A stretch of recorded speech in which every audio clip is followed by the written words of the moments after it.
നമസ്കാരം. തൊടിയിലെ ചെടി എന്ന പരിപാടിയിലേക്ക് എല്ലാവർക്കും സ്വാഗതം. കൂശ്മാണ്ഡം എന്ന സംസ്കൃത നാമത്തിൽ ഇന്ത്യയിലുടനീളം അറിയപ്പെടുന്ന കുമ്പളങ്ങയെക്കുറിച്ചാണ് ഇന്ന് നമ്മൾ പരിചയപ്പെടാൻ പോകുന്നത്. ഉപയോഗത്തെ ആധാരമാക്കി ആയുർവേദത്തിൽ ഇതിനെ കാസഹര ഔഷധമായും മേധ്യ ഔഷധമായും കണക്കാക്കുന്നു. വള്ളീഫലങ്ങളിൽ വെച്ച് ശ്രേഷ്ഠമായിട്ടുള്ളതാണ് കുമ്പളങ്ങ എന്നാണ് പറയുന്നത്. കുക്കുർബിറ്റേസിയെ ഫാമിലിയിൽപ്പെടുന്ന ഈ സസ്യത്തിൻ്റെ ശാസ്ത്രീയ നാമം ബെനിൻകാസ ഹിസ്പിഡ എന്നതാണ്. സംസ്കൃതത്തിൽ ഇതിനെ കൂശ്മാണ്ഡം, പീതപുഷ്പം, ബൃഹത് ഫലം എന്നെല്ലാം നാമകരണം ചെയ്യപ്പെട്ടിരിക്കുന്നു. സമതല പ്രദേശങ്ങളിലെല്ലാം കണ്ടുവരുന്ന ഒരു സസ്യമാണിത്.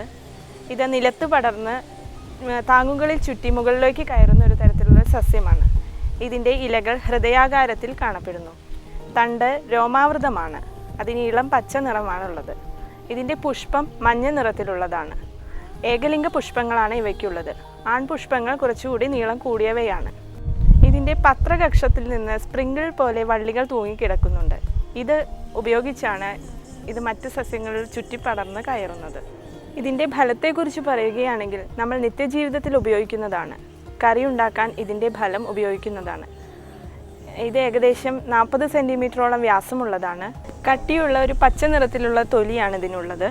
അത് ചെറിയ തോതിൽ രോമാവൃതമായിട്ടാണ് കാണപ്പെടാറുള്ളത്. കൂടാതെ വെളുത്ത നിറത്തിലുള്ള പൊടിയാൽ ഇത് ആവരണം ചെയ്യപ്പെട്ടിട്ടുണ്ട്. ഇതിൻ്റെ ഉള്ളിൽ വെളുത്ത നിറത്തിൽ മാംസള ഭാഗവും വിത്തുകളും കാണപ്പെടുന്നു. വിത്തുകൾ പരന്നതും വെളുത്ത നിറത്തിലുമാണ് ഉള്ളത്. ഇതിൻ്റെ പ്രധാന ഔഷധയോഗ്യ ഭാഗം തന്നെ വിത്തും ഫലവും ആണ്. ഒരുപാട് ഔഷധ ഗുണങ്ങളുള്ള ഇതിൻ്റെ ഫലം കറികൾ ഉണ്ടാക്കുന്നതിനും ജ്യൂസ് ഉണ്ടാക്കുന്നതിനും ഹൽവ പോലുള്ള പലഹാരങ്ങൾ ഉണ്ടാക്കുന്നതിനും ഉപയോഗിച്ചു വരുന്നു. കൊഴുപ്പ്, പ്രോട്ടീൻ, ധാതു ലവണങ്ങൾ, ജലാംശം, വൈറ്റമിൻ തുടങ്ങിയ എല്ലാ ഘടകങ്ങളും ഇതിൽ അടങ്ങിയിട്ടുണ്ട്. കുക്കുർബിറ്റിൻ എന്ന ആൽക്കലോയിഡും ഈ ഫലത്തിൽ അടങ്ങിയിട്ടുണ്ട്. കുമ്പളങ്ങയുടെ നീരെടുത്ത് പതിവായി കഴിച്ചു കഴിഞ്ഞാൽ പ്രമേഹം ഇല്ലാതാക്കാം എന്ന് പറയപ്പെടുന്നു. ഇത് ബുദ്ധിശക്തിയെ വർദ്ധിപ്പിക്കുന്നതും ശരീരശക്തി വർദ്ധിപ്പിക്കുന്നതിനും സഹായിക്കുന്നതാണ്. ഇതിൻ്റെ ഫലം ശ്വാസകോശത്തെ ഉത്തേജിപ്പിക്കുന്നതാണ്. ചുട്ടുനീറ്റലിനെ ഇല്ലാതാക്കുന്നതിനും മൂത്രതടസ്സത്തെ ഒഴിവാക്കുന്നതിനും ഇത് സഹായിക്കുന്നു. ഇതിൻ്റെ കൂടുതൽ ഔഷധ പ്രയോഗങ്ങളെക്കുറിച്ച് ഞങ്ങളുടെ ആചാര്യൻ ഡോക്ടർ CM ശ്രീകൃഷ്ണൻ നിങ്ങളോട് വിശദീകരിക്കുന്നതാണ്.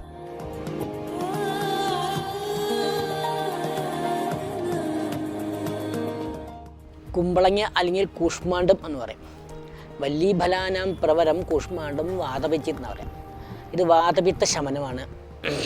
ഈ ഏറ്റവും ഇതിൻ്റെ ഉപയോഗം ഒരു നല്ലൊരു ഔഷധമാണ്, അതോടൊപ്പം നല്ലൊരു പോഷകമാണ്.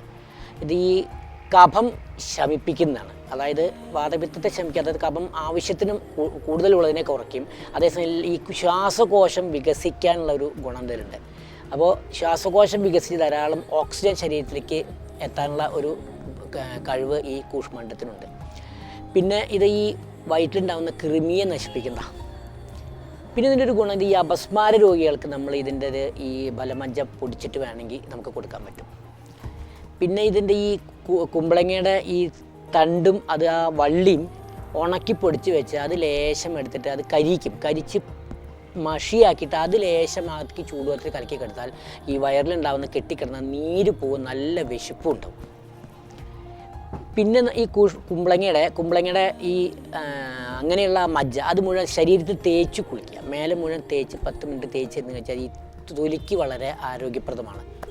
പിന്നെ ഈ കുമ്പളങ്ങയുടെ ഈ കുരും അതുപോലെ ശരീരത്തിൽ കൃമിനാശനുമാണ്, മൂത്രശോധനമാണ്. ഈ കൂഷ്മാണ്ഡ രസായനം ഈ കുമ്പളങ്ങ ചേർത്തുണ്ടാകുന്ന നല്ല ഔഷധ ആണ്. അത് ഈ ശ്വാസോച്ഛ്വാസ രോഗങ്ങൾ, ആസ്മ, അതുപോലെ ഈ തൊണ്ടയ്ക്ക് കഫം അത് ഉരുകിപ്പോയിട്ട് ശബ്ദം നന്നാക്കും. സാധാരണ ഈ പാട്ടുകാർക്കൊക്കെ കൊടുക്കാവുന്നൊരു സാധനമാണ് ഈ കുമ്പളങ്ങ കൊണ്ട് ഉണ്ടാക്കിയിരുന്ന കൂഷ്മാണ്ഡ രസായനം.